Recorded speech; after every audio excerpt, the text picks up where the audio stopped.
Bem-vindos a mais um episódio do podcast Contra Controle. E o tema escolhido para o episódio de hoje é um tema um pouco delicado, mas que precisa ser falado, precisa ser debatido e que precisa ser esclarecido em alguns pontos. O tema do episódio de hoje é violência e transtornos mentais. A escolha desse tema surgiu a partir dos episódios de violência, de atentados, tentativas de atentados nas escolas e creches espalhadas pelo país, em que emissoras de TV, veículos de comunicação, grandes veículos de comunicação, passaram a associar quase que imediatamente e sem o menor critério os atos de violência cometidos com transtornos mentais. E eu acredito que esse tema precisa ser visto de uma forma mais ampla e com um pouco mais de cuidado. Eu pensei em formas de abordar esse tema e, inclusive, cheguei a tentar gravar algo, falar algo sobre, mas eu preferi que passasse um pouco tempo, baixasse um pouquinho a poeira, todo mundo se acalmasse mais um pouco, para que a gente pudesse ver esse tema de uma forma mais racional, digamos assim. Não no calor do momento, no calor da emoção, naquele momento de medo, porque não é o objetivo desse episódio. Eu tentei gravar um episódio sobre isso algumas vezes, eu acabei não soltando porque sentia que faltava algo, sentia que faltava substância, sentia que faltava bagagem de alguém que realmente convive, que realmente está ali no meio, que tem uma prática, e eu acredito que nada melhor do que falar sobre esse tema com alguém que realmente entende, que convive, que está ali no meio. Então, no episódio de hoje, vamos ter a participação mais do que especial de Paulo Nascimento. O Paulo, ele é psicólogo, Paulo é professor universitário e ele também é psicólogo escolar, atua numa escola aqui de Maceió, e ele tem essa visão mais ampla do fenômeno, porque ele tem tanto a bagagem de um profissional de saúde mental, como ele também tem a bagagem de alguém que está ali dentro da escola e sabe e vê a movimentação, de que forma acontece, como as crianças estão lidando, como os pais estão lidando com essas questões. Então, eu estou muito feliz pela participação do Paulo. Eu tenho uma admiração muito grande, um respeito muito grande por ele. Para quem não sabe, Paulo foi meu professor universitário, então eu trago essa admiração muito grande pelo Paulo, e é isso. Peço que, se você estiver no momento mais sensível, se você vê que não tá legal para receber informação, para ouvir sobre esse tema, eu acho que talvez esse episódio não seja para você, apesar de que eu não vou em momento nenhum, nem Paulo, falar sobre os episódios de violência em si. A gente vai se ater mais esse tema, essa discussão acerca da violência relacionada aos transtornos mentais. Então, é isso.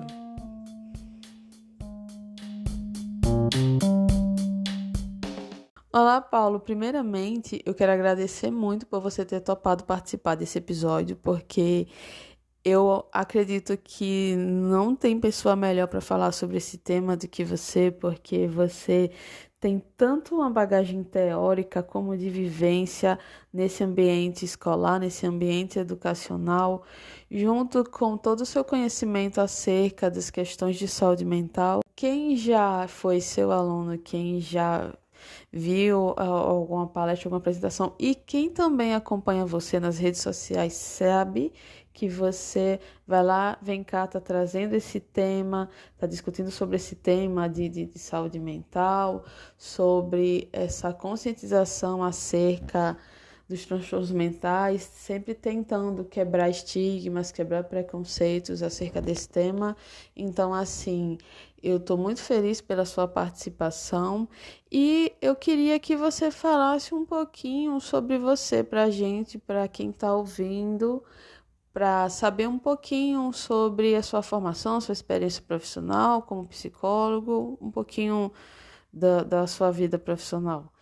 Então, Josi, eu sou formado em psicologia e em teologia. Fiz graduação primeiro em teologia, fiz um mestrado na época, depois eu fiz graduação em psicologia, também com mestrado. Então, 2 graduações, 2 mestrados, e atualmente eu faço doutorado no campo da linguística na Universidade Federal de Alagoas. Atuo como professor universitário há 10 anos, tive experiência com psicologia organizacional, psicologia social comunitária e, nesse momento, continuo atuando como professor, sou psicólogo clínico de orientação humanista rogeriana, trabalho com abordagem centrada na pessoa, e também sou psicólogo educacional escolar, atuando na rede de educação municipal da cidade de Maceió. Para a gente iniciar o nosso bate-papo, eu acho importante que a gente primeiro defina o que são transtornos mentais, para quem está ouvindo de casa possa já ter uma noção do que a gente está falando, que a gente já possa partir desse ponto. Então, assim, Paulo, como você definiria transtornos mentais? Transtornos mentais são alterações funcionais no que a gente chama de processos psicológicos básicos. Nós temos uma série de processos psicológicos básicos, eu vou citar aqui alguns, né? Pensamento, linguagem, atenção, consciência, sensação, percepção, orientação, aprendizagem, memória. Tem o campo das emoções básicas também, medo, nojo, vergonha, alegria, ansiedade, né?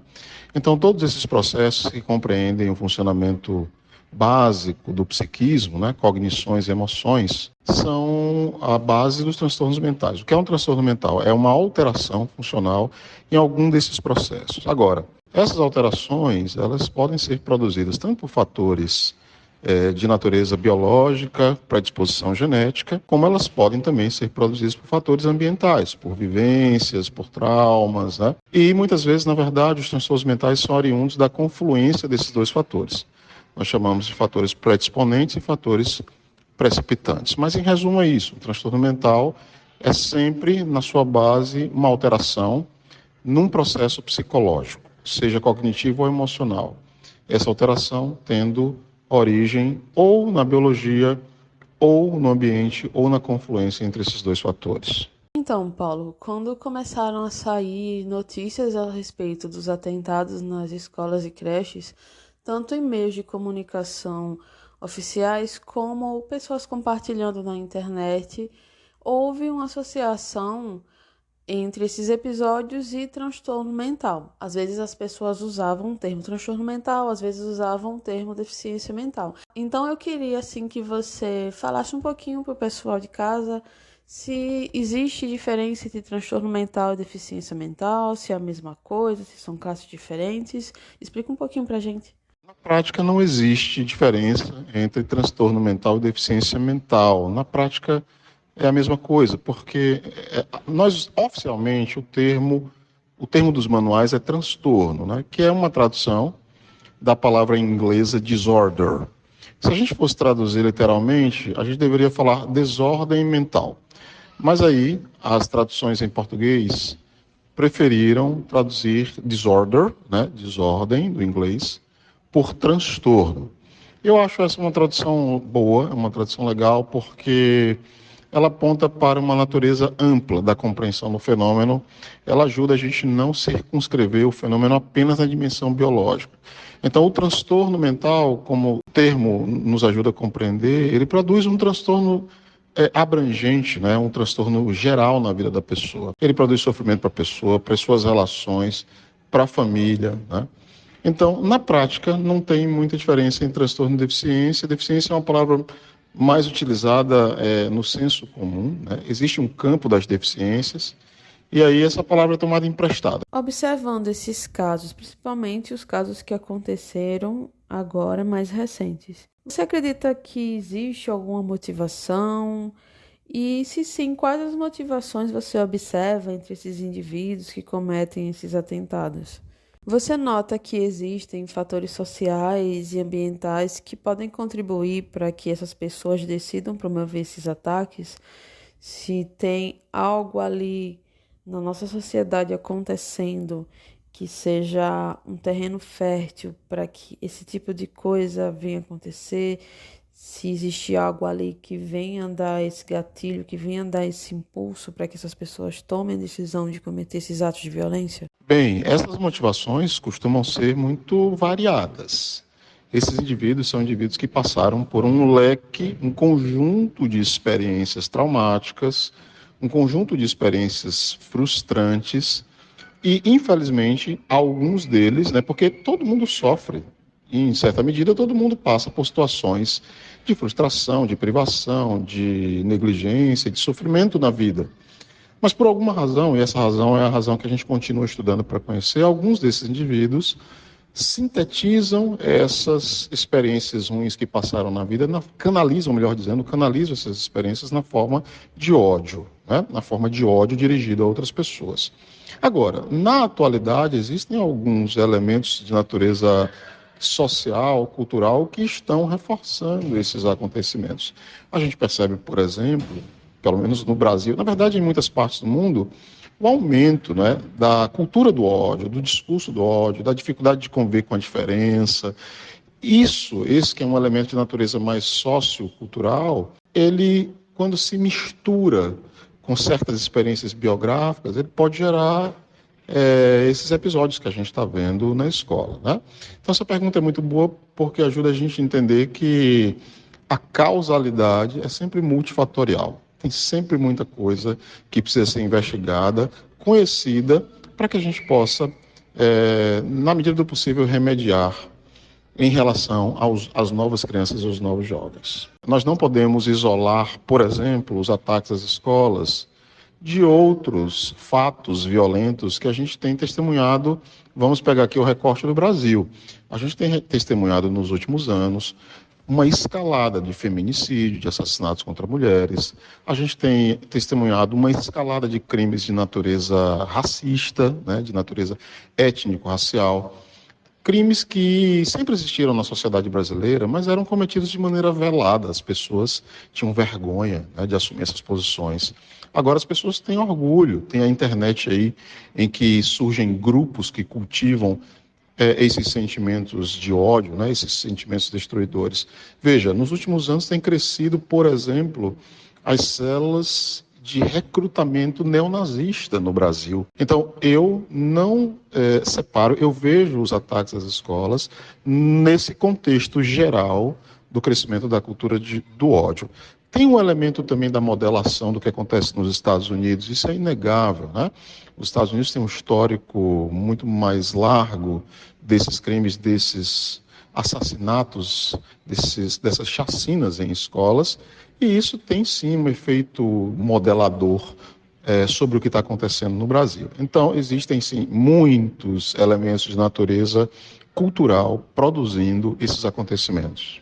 Não é a primeira vez que acontece esse tipo de episódio aqui no país. Já tiveram outros atentados, episódios lamentáveis, e não só aqui no país, como fora dele. Os Estados Unidos, infelizmente, são referência nesse tipo de situação. Mas o que chama muito atenção nos episódios que aconteceram agora é que foram vários episódios, os que não foram concretizados, houveram tentativas, e essas tentativas ocorreram em vários locais do país, num curto espaço de tempo, e eu queria que você falasse um pouquinho pra gente se existe algum padrão entre esses atentados mais recentes. Dentro desse contexto, existem fatores de risco específicos que podem contribuir para que essas pessoas cometam atentados? De uns anos para cá, aqui no Brasil, aconteceu um fenômeno, não só aqui no Brasil como no mundo, relacionado a discursos de ódio. As pessoas elas se separavam em grupos, onde as pessoas tinham a mesma opinião, e aí se você tinha a mesma opinião que eu, você podia fazer parte do meu grupo, você podia ser meu amigo. Se não concordasse, então você era inimigo. Então aconteciam ataques na internet, as pessoas por trás ali da tela do computador se sentiam à vontade para falar o que quisessem, para atacar o outro. Então teve muito essa inflamação acerca de discursos de ódio. E eu queria saber, na sua opinião, se esses atos podem ser reflexo desses discursos de ódio que a gente tem visto tanto na internet nos últimos anos. Existe um padrão não apenas em relação aos atentados recentes, existe um padrão em todos esses atentados. Os que acontecem aqui, os que acontecem em outros ambientes. Eu vou tentar fazer uma lista aqui dos elementos principais que configuram esse padrão. Primeiro, são sempre meninos. Então tem um elemento de gênero aí, né? Tem um elemento relacionado à maneira como meninos são criados. Segundo, há muita presença de bullying. A gente não pode isolar essa variável, mas quase sempre são meninos que tiveram experiências sociais ruins. Foram ridicularizados ou não tiveram, digamos, sucesso na vida amorosa, né? Tem esse elemento. Muitos desses indivíduos trazem também experiências familiares muito ruins. Não há uma base de afeto na família, de formação de valores, né? Alguns desses indivíduos apresentam outras experiências de frustração, como abandono ou a própria violência familiar. Ou seja, se a gente tivesse que escolher um elemento padronizador, a gente escolheria o elemento da violência e da frustração. São sempre biografias convulsionadas pela violência, seja física, seja psicológica, seja social, ou pelo elemento da frustração, que infelizmente acaba capitalizando esses comportamentos. Mas há sim um padrão, e é importante reconhecer esse padrão para que a gente tome providências, né, com os novos estudantes nas nossas escolas. Bom, é difícil falar sobre os fatores de risco. Os fatores de risco, eles estão vinculados a experiências familiares ruins, a presença de experiências de bullying, né, de sofrimento produzido no interior da própria comunidade escolar. Agora, existem também outros elementos que são fatores de risco e que dificultam muito o reconhecimento e a prevenção nessa área, que é a disponibilidade, por exemplo, que existe hoje na internet de se circular com muita liberdade junto a grupos que cultuam, né? Cultuam o ódio e que formam esses jovens para práticas odiosas como atentados e crimes em escolas. Então, um elemento que eu não trouxe aqui, que eu estou trazendo agora e que entra, né, nessa questão dos fatores de risco, é a maneira como o acesso irrestrito à internet. A gente sabe, no Brasil não existe ainda um marco regulatório do conteúdo que circula na internet, né? Eu não tinha falado ainda sobre isso, estou trazendo isso agora, e que é um elemento difícil, enquanto a internet funcionar desse modo como funciona atualmente no Brasil, ela vai se constituir como um poderoso fator de risco para a formação dentro da cultura de ódio e que pode ser refletida na forma de crimes cometidos em escolas. Com certeza, esses atos se alimentam também, fazem parte da grande rede de discursos de ódio que circula na internet, que tem se organizado cada vez mais, que tem se articulado cada vez mais. Não é coincidência que esses atos no Brasil estejam aumentando no mesmo momento em que a gente tem visto uma escalada no ódio no Brasil, pelo menos nos últimos anos. Veja, a sociedade brasileira, eu costumo dizer, ela é sempre, desde o início, desde 1500, ela é uma sociedade marcada por violência, né, por preconceito, por racismo, por transgressão a direitos. Infelizmente, isso é parte da sociedade brasileira. O que mudou? O que mudou é que as pessoas tinham vergonha disso, elas faziam isso com muito pudor. E agora não, agora elas assumem esse ódio, elas se organizam para formar pessoas nessas discursividades, né? Então, com toda certeza, o que está acontecendo tem a ver, sim, com o aumento desses discursos, da cultura do ódio e do orgulho que essas pessoas sentem de confessar determinadas visões de mundo. Eu tenho ouvido muito falar nas redes sociais que o acesso a chat de jogos online, fóruns, tem sido utilizados como ferramenta para recrutar esses jovens para fazer esses ataques. Na sua opinião, o que deve ser feito a respeito?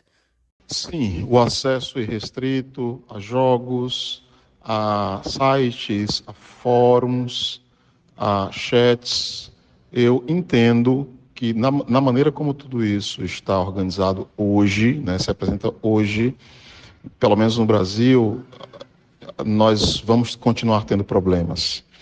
Há uma discussão poderosa no Senado, na Câmara Federal, sobre o chamado marco regulatório da internet. E na minha percepção, nós precisamos, sim, regular o conteúdo que circula na internet. Regular o conteúdo que circula na internet não é necessariamente limitar a liberdade de expressão. As pessoas poderão continuar postando o que quiserem, dizendo o que quiserem, organizando grupos com as mais diferentes finalidades. A diferença é que, com um marco regulatório, a depender do que se faça na internet, essas pessoas deverão cumprir sanções. Então, por exemplo, hoje, uma rede social, vou dar aqui o exemplo do Instagram, ela não é responsabilizada pelo conteúdo que é postado na rede. E isso vale para as outras redes, para os outros canais também, porque não existe no Brasil um marco regulatório.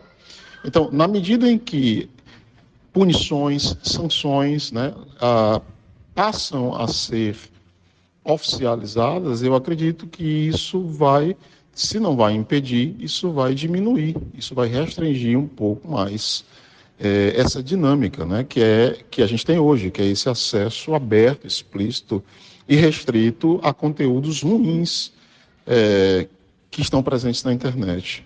Veja, liberdade de expressão não significa licença para dizer tudo, para falar tudo o que eu quero. Não, a vida social não é possível dessa forma.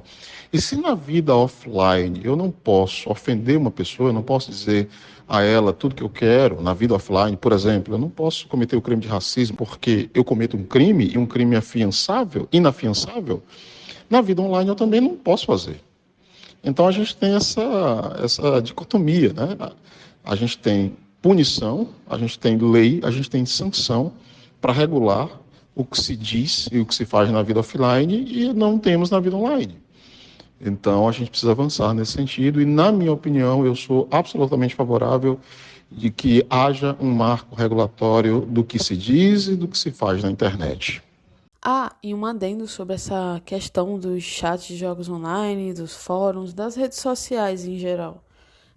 As redes sociais, principalmente, elas são feitas de uma forma que ela lhe dá sempre mais do que você gosta.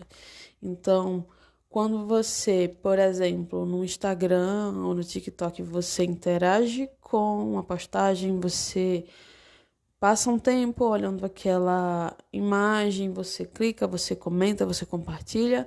Então, o algoritmo daquela rede social, ela entende que você gosta daquilo, então ela tende a lhe oferecer mais daquilo.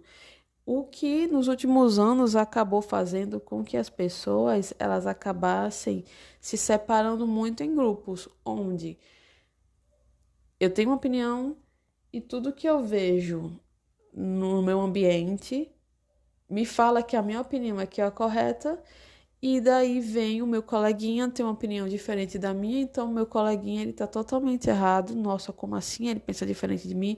Então, isso levou a muita inflamação, muita briga, muito ataque na internet. E se vocês quiserem entender um pouco mais sobre isso, eu recomendo que vocês assistam um documentário chamado Dilema das Redes. E é super interessante e vai permitir com que vocês compreendam muita coisa que acontece no nosso dia a dia.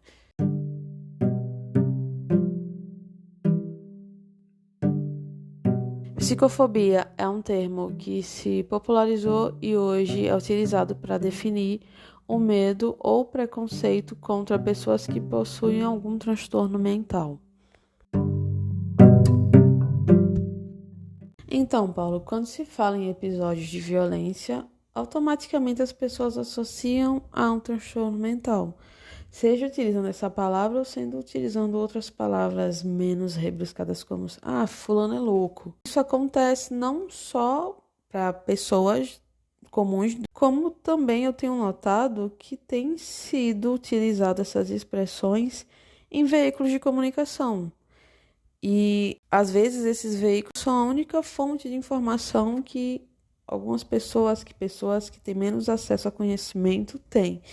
Então, eu queria que você falasse pra gente, existe uma relação direta entre atentados às escolas, entre esses episódios de violência e transtornos mentais? Não existe uma relação direta entre transtornos mentais e atentados às escolas. Quando a gente pega o histórico das pessoas, dos jovens e adolescentes no Brasil nos últimos 20 anos, tem acontecido vários desses episódios. E quando a gente pega e elabora, por exemplo, uma autópsia psicológica dos assassinos que morreram, né? A gente descobre que não são pessoas que têm necessariamente um diagnóstico. O que não quer dizer que sejam pessoas que estejam funcionando de modo saudável.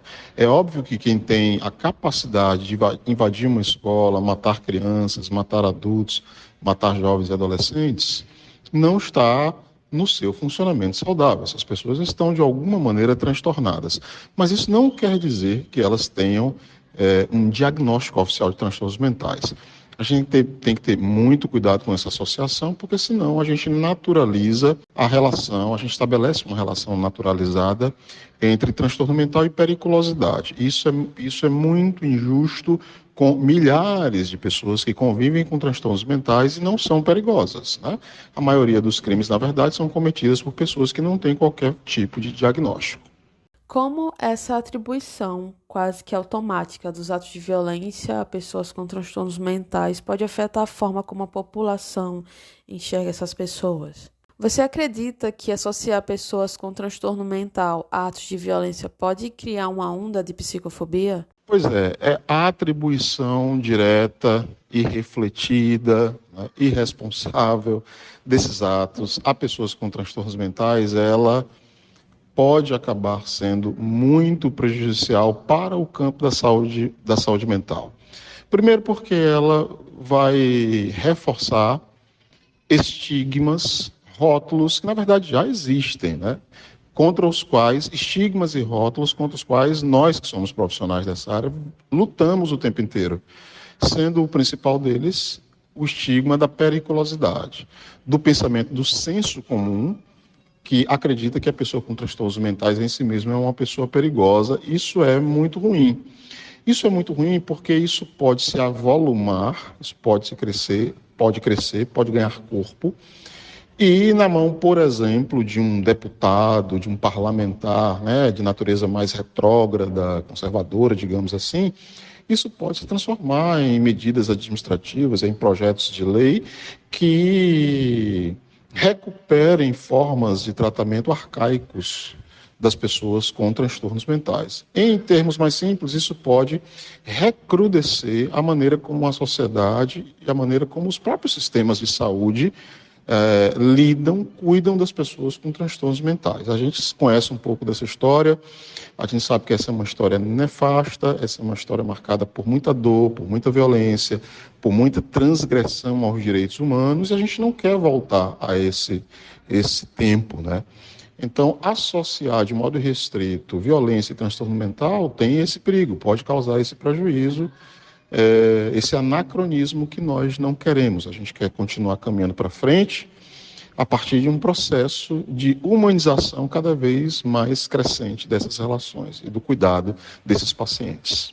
A psicofobia, preconceito contra pessoas com transtornos mentais, ela já é uma realidade, ela já existe, né?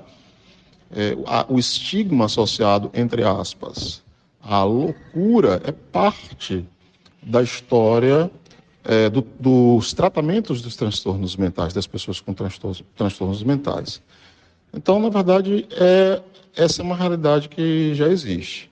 E associar de um modo unilateral os ataques às escolas aos transtornos mentais, como eu disse anteriormente, é um gesto que amplia essa percepção. Porque nós que estudamos, trabalhamos nesse campo, um movimento ao contrário. O movimento é de desfazer essas representações sociais, de oferecer tratamentos, por exemplo, comunitários, de portas abertas, fazer com que essas pessoas circulem nos espaços sociais, como a escola, por exemplo, né? E construindo leis que garantam direitos às pessoas com transtornos mentais. A gente tem uma lei, a Lei 10.216, né, que é a lei de 2001, a Lei Básica da Saúde Mental, que é uma lei extremamente positiva, porque coloca a pessoa com transtornos mentais no lugar de cidadão de direitos. É uma pessoa de cidadão de direitos como qualquer outra. Então, perceba que o movimento é todo de positivação, em relação a essa comunidade de pessoas, né? Então, a gente precisa, de fato, fazer essa reflexão, porque essa associação ela vai na contramão de todo esse movimento de positivação, essa associação irrestrita, né, entre ataques e transtornos mentais. A gente precisa, sim, combater esse tipo de retórica.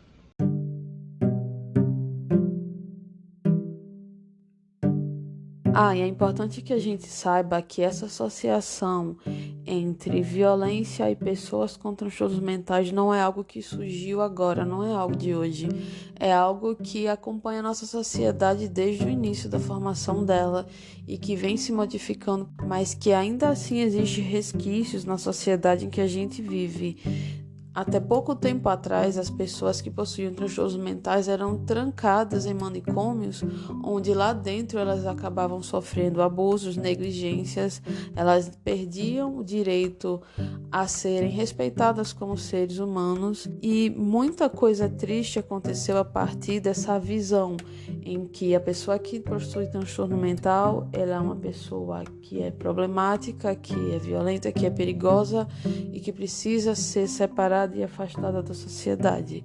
Então, a gente precisa ter essa consciência de que, mesmo que hoje em dia não seja dessa forma, ainda existe resquícios desse pensamento. Há pouco tempo atrás, em 2001, aqui pertinho da gente, foi aprovada uma lei de desinstitucionalização das pessoas que possuem transtornos mentais, a conhecida lei da reforma psiquiátrica. E é um tema que se discute até hoje, mas que a gente precisa continuar tendo esse cuidado para que as coisas não voltem a ser como eram antes. Caso você queira conhecer um pouquinho mais desse lado não tão bonito da nossa sociedade, eu recomendo que você leia o livro Holocausto Brasileiro ou assista o documentário que possui o mesmo nome, Holocausto Brasileiro. Ele fala sobre o Hospital Colônia de Barbacena, aqui no Brasil, onde aconteceram barbaridades, e eu recomendo que você só leia esse livro e só assista esse documentário se você realmente estiver num dia que você esteja bem, que você tenha estômago, porque é uma história um pouco pesada, que mexe muito. Então, mas é preciso saber, sabe, desse lado da nossa história para que a gente não venha repetir. Então, Paulo, tá chegando o finalzinho do nosso bate-papo e eu queria deixar uma última pergunta para você. Existe algo que a gente possa fazer para prevenir a ocorrência desses atentados às escolas? Qual é o papel da família? Qual é o papel da escola? Qual é o papel do poder público na prevenção desses eventos? Como a gente pode combater esse preconceito contra as pessoas com transtorno mental? Sim, existe, e a gente precisaria de muito tempo para falar de quantas ações são necessárias nesse sentido, né? É muita coisa que precisa mudar. Muita coisa, por exemplo, no âmbito cultural. Ou seja, são ações que têm a ver com os tópicos que nós estamos colocando aqui nessa conversa, né? Então, existem atribuições que são do Estado, por exemplo, investimentos que precisam ser feitos, por exemplo, na melhoria dos próprios sistemas educacionais, né? Então, as políticas públicas educacionais precisam ter um melhor privilégio, por exemplo, no PIB do país, né? Então, um conjunto de mudanças que são de natureza estatais e estruturais. Existem intervenções que devem ser feitas na regulação da internet. Existem intervenções que têm a ver com a própria escola. Então, por exemplo, a presença do profissional de psicologia na escola é uma intervenção fundamental para trazer essas pautas de uma maneira mais organizada, cientificamente fundamentada, né? Conversar sobre violência intraescolar com os alunos, conversar sobre bullying, tentar, por exemplo, dirimir a prática do bullying nas escolas.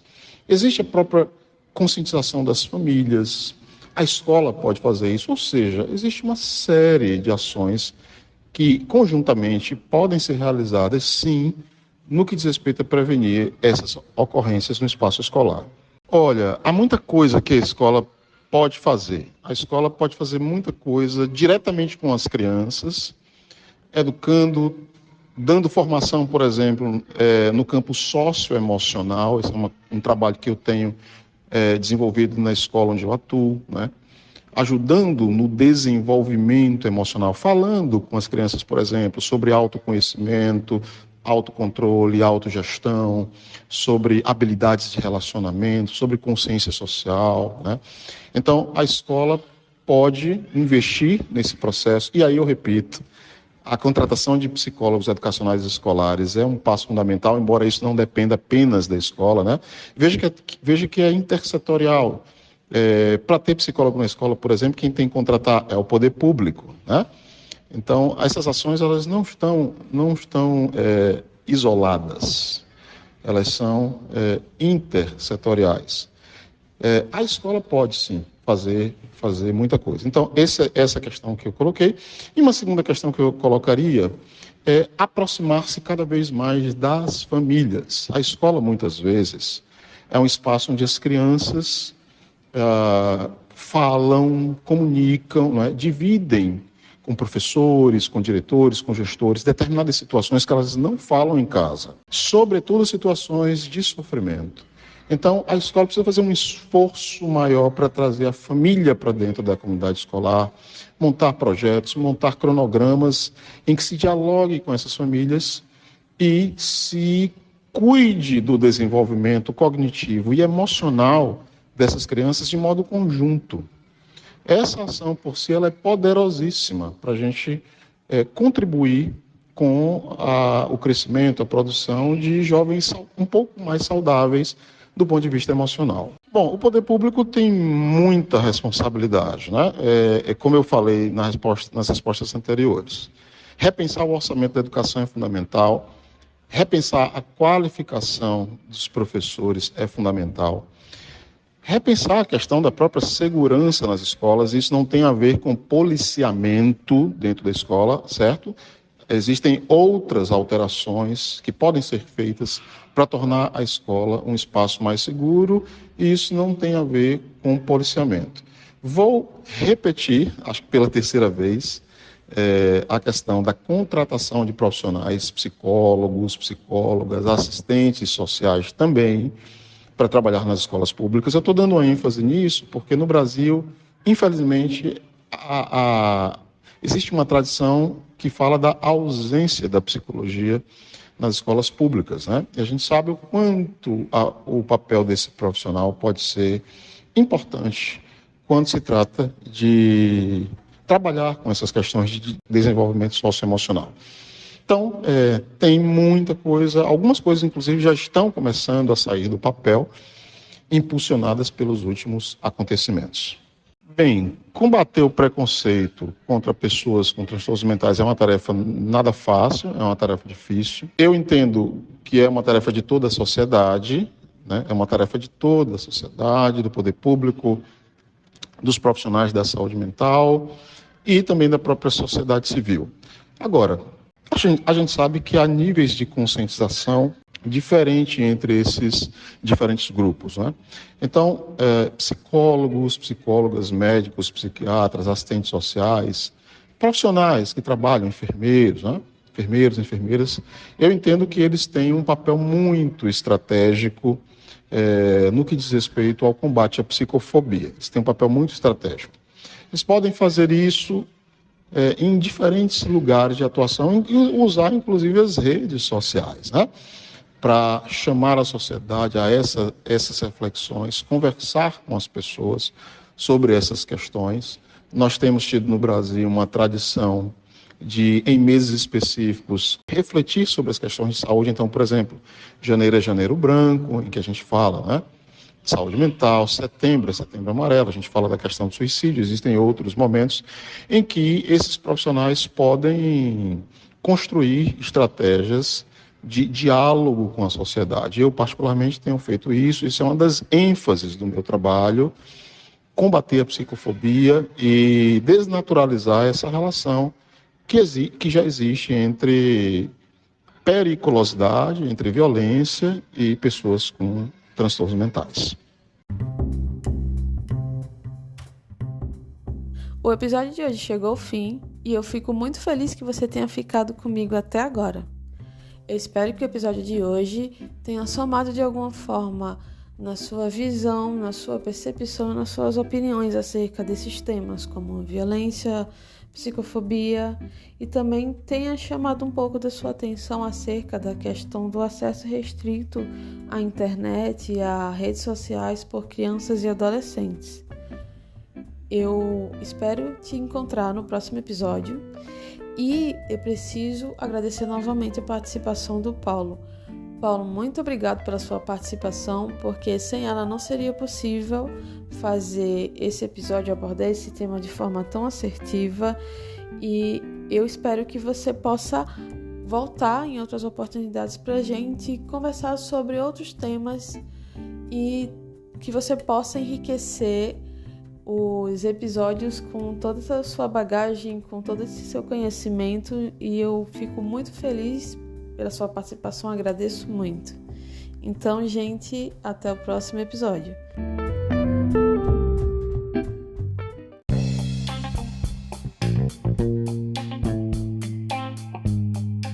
Você acabou de ouvir mais um episódio do podcast Contra Controle. Nos siga nas nossas redes sociais, no Instagram, @podcastcontracontrole, @jrocha.psi e @psico_paulo. Nos vemos na próxima semana.